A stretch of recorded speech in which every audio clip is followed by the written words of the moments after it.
আসসালামু আলাইকুম everyone, welcome back to Ishan's mom happiness channel. আজ আমি লাউ আর বড়ি দিয়ে ভীষণই টেস্টি একটা রেসিপি শেয়ার করছি। লাউয়ের এই রেসিপিটা বানানোর জন্য লাউগুলোকে একটু বড় বড় করে কেটে নিতে হবে, আর ওইদিকে আমি পেঁয়াজ, টমেটো আর কাঁচা লঙ্কা নিয়েছি, ওটাকে পেস্ট বানিয়ে নেব। এদিকে কড়াইয়ের মধ্যে আমি সরিষার তেল নিয়েছি, এরপর লাউগুলোকে আমি ভেজে নেব। এই যে লাউগুলোকে আমি এইভাবে করে কেটেছি, আপনারা দেখে বুঝে নিন কিভাবে কেটেছি। একটু বড় বড় সাইজে রেখেছি। লাউগুলোর মধ্যে আমি এখন কোনো লবণ বা হলুদ কিছুই দেব না, জাস্ট তেলের উপর এইভাবে করে উল্টে পাল্টে লাল লাল করে ভেজে নেব।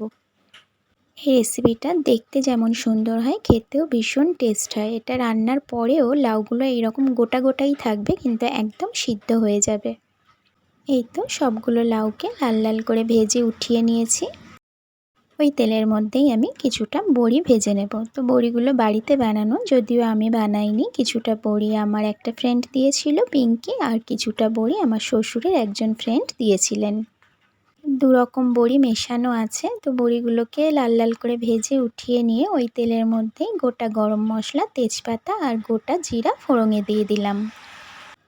কয়েক সেকেন্ড নাড়াচাড়া করে নিয়ে ওই যে মশলাটা বেটে রেখেছিলাম, পেঁয়াজ, টমেটো আর কাঁচা লঙ্কা, সেটাই দিয়ে দিলাম।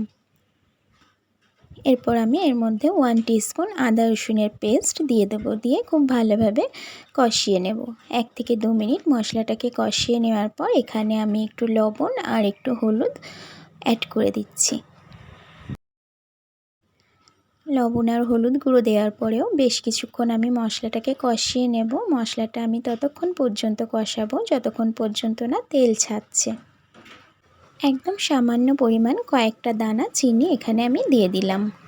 তো আর কোনো রকম মশলা আমি এর মধ্যে অ্যাড করব না। খুব সুন্দরভাবে তেল ছেড়েছে মশলা থেকে। এরপর আমি ঝোলের পানিটা অ্যাড করে দেব। তো ওই যেই পাত্রের মধ্যে আমি মশলাটাকে পেস্ট করেছিলাম, টমেটো, পেঁয়াজ, কাঁচা লঙ্কা, ওই পাত্রটা ধুয়েই আমি কিছুটা পানি অ্যাড করে দিলাম। ভেজে রাখা বড়ি আর ভেজে রাখা লাউগুলোকে আমি দিয়ে দেব। তো এখানে একটা কথা, যেহেতু বড়িগুলো বাড়িতে বানানো, তো বড়িগুলো একটু সিদ্ধ হতে সময় নেয়। সেই কারণে আমি বড়িগুলো আগেই দিয়ে দিলাম, মানে লাউয়ের সঙ্গে একসঙ্গে দিয়ে দিলাম। আপনারা যদি দোকান থেকে কেনা বড়ি ইউজ করেন তাহলে কিন্তু লাউ দিয়ে একবার পানিটা ফুটে যাওয়ার পর তারপর বড়িগুলোকে দেবেন। ঢাকা দিয়ে 10 থেকে 12 মিনিট আমি মিডিয়াম ফ্লেমে রান্না করে নেব। তো মাঝখানে একবার ঢাকাটা ওপেন করে নাড়াচাড়া করে দিয়েছিলাম, তারপর আবার একবার ঢাকাটা ওপেন করে দেখাচ্ছি। লাউগুলো কিন্তু গোটা গোটাই আছে, কিন্তু একদম সিদ্ধ হয়ে গেছে, আর বড়িগুলোও খুব ভালোভাবে নরম হয়ে গেছে। তো গ্যাসের ফ্লেমটাকে অফ করে দিয়েছি। রান্নাটা আমার একেবারে কমপ্লিট হয়ে গেছে। সার্ভ করে নেব। এরকম ধরনের রেসিপির আপডেট পেতে আমার চ্যানেলটাকে সাবস্ক্রাইব করে রেখে পাশে থাকা বেল আইকনটা প্রেস করে রাখতে পারেন। যারা অলরেডি কাজটা করে রেখেছেন তাদেরকে থ্যাংক ইউ সো মাচ। আজকের রেসিপি কেমন লাগলো কমেন্টে জানাতে পারেন। আল্লাহ হাফেজ।